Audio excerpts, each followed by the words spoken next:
他是这样拔刀，然后被砍。那第二个人呢，就被观众们公干到爆炸。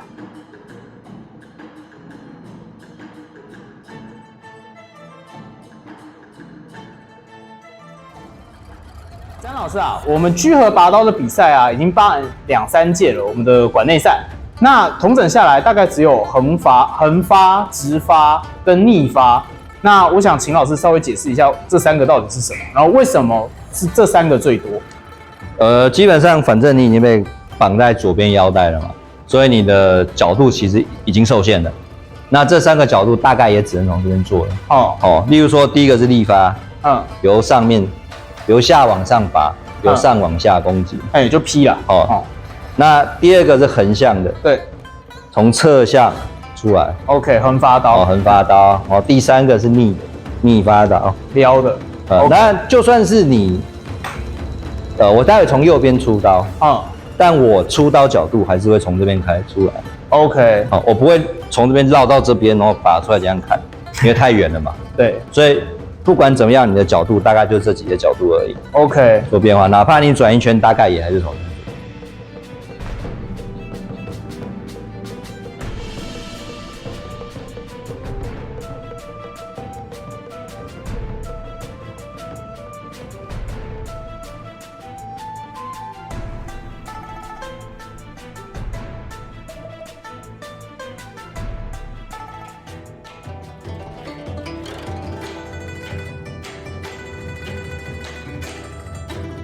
我们最近有一支影片爆红啊，已经快要20万人观看了。那它很简单，它是双方背对，是我们比赛的片段，然后双方转身立发刀砍。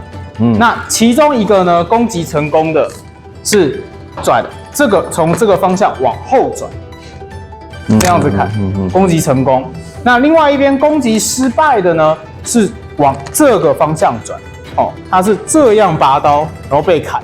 那第二个人呢，就被观众们公干到爆炸。那我想要请老师解释一下，第二个人他的走法到底有没有什么问题？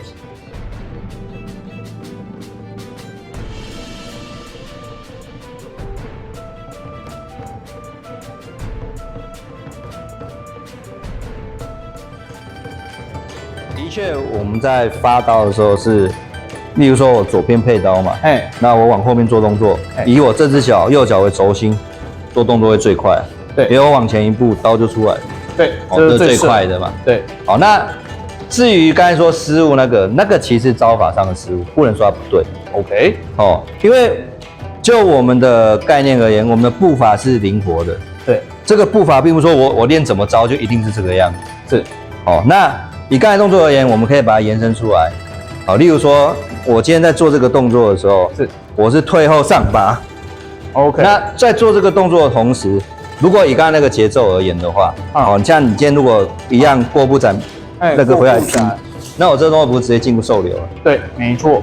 那只能说那个人失误了，就这样。对，不能说这个方向不对。那你说这边做可不可以？会慢，没有错。但如果是设定上的慢，那是正常的。对，因为我本来是还有后面的动作铺陈，对，只是说它漏了。对，就是防御没成功啊，讲白就是这样。那就中箭，所以动作中断了，这也没什么。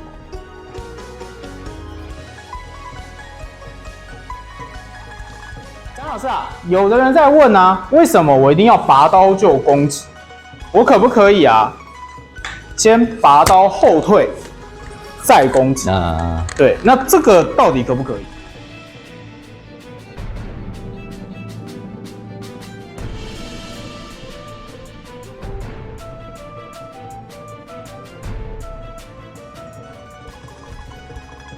这主要是我们规则没有特别对外放，外面朋友可能不清楚了。我们要做的是居合的比试，而不是剑术的优先的比试。OK， 所以我们规则限定上是5秒内要把动作做完。是5秒内如果没有做出有效动作，双方都各扣1个。